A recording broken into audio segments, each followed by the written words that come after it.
മധുരയിലേക്ക് ഒന്നുകൂടി പോകാം. അവിടെ ആശാവർക്കർമാരുടെ സമരത്തോടുള്ള സർക്കാർ സമീപനത്തിൽ CPIM പാർട്ടി കോൺഗ്രസിൽ വിമർശനമുണ്ടായിട്ടുണ്ട്. സ്ത്രീകളുടെ നേതൃത്വത്തിലുള്ള ഒരു സമരത്തോട് ഇങ്ങനെയല്ല ഇടത് സർക്കാർ പെരുമാറേണ്ടതെന്ന് ആന്ധ്രാപ്രദേശിൽ നിന്നുള്ള പ്രതിനിധി D. രാംദേവി വിമർശിച്ചു. കരട് രാഷ്ട്രീയ പ്രമേയത്തിന്മേലുള്ള ചർച്ചയിലാണ് വിമർശനമുയർന്നത്. സമരം രാഷ്ട്രീയ മുതലെടുപ്പിന് വേണ്ടിയാണെന്ന് TN സീമ അതിന് പിന്നാലെ വിശദീകരിച്ചു. റഹീസ് റഷീദ് നൽകും വിശദാംശങ്ങൾ. റഹീസ്, ഈ പാർട്ടി കോൺഗ്രസിൽ ആശാവർക്കർമാരുടെ സമരവുമായി ബന്ധപ്പെട്ട് എന്തൊക്കെ ചർച്ചകൾ നടന്നിട്ടുണ്ട്?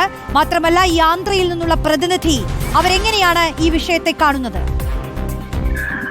കരട് രാഷ്ട്രീയ പ്രമേയത്തിന്മേലുള്ള ചർച്ച നടക്കുന്ന സമയത്താണ് ആന്ധ്രാപ്രദേശ് സംസ്ഥാനത്തിന് വേണ്ടി ചർച്ചയിൽ പങ്കെടുത്ത D. രാംദേവി ആശാ സമരത്തെ കുറിച്ചുള്ള കാര്യങ്ങൾ പറഞ്ഞത്. സ്ത്രീകളുടെ നേതൃത്വത്തിൽ നടത്തുന്ന ഒരു സമരത്തോട് ഇടതുപക്ഷ സർക്കാർ പെരുമാറേണ്ടത് ഈ രീതിയിലല്ല.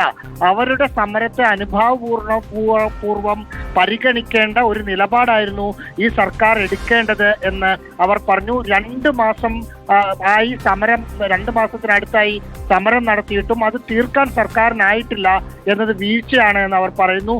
സ്ത്രീകൾ മുടി മുറിച്ച് വരെ പ്രതിഷേധിക്കുന്ന തരത്തിലുള്ള കാര്യങ്ങൾ എത്തിയിട്ടും അത് പരിഹരിക്കാൻ ഇടപെടാത്തത് ശരിയായ നടപടിയല്ല എന്ന് പറഞ്ഞു.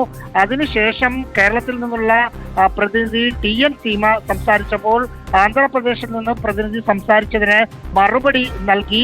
കേരള സർക്കാരാണ് രാജ്യത്ത് ഏറ്റവും കൂടുതൽ ഓണറേറിയം ആശാ വർക്കർമാർക്ക് നൽകുന്നത് എന്നാണ് TN സീമ പറഞ്ഞത്. രാഷ്ട്രീയ മുതലെടുപ്പിന് വേണ്ടിയുള്ള സമരമാണ് നടത്തുന്നത്. SUCI പോലുള്ള സംഘടനകളാണ് സമരത്തിന് പിന്നിലെന്നും TN സീമ പറഞ്ഞു. റോഷ്നി, ഓക്കെ, അങ്ങനെ എന്തായാലും പാർട്ടി കോൺഗ്രസിലും ഈ വിഷയം ചർച്ചയായിരിക്കുകയാണ്. പല വാദങ്ങളും അവിടെ ഉയർന്നു എന്ന് അറിയുക കൂടിയാണ്.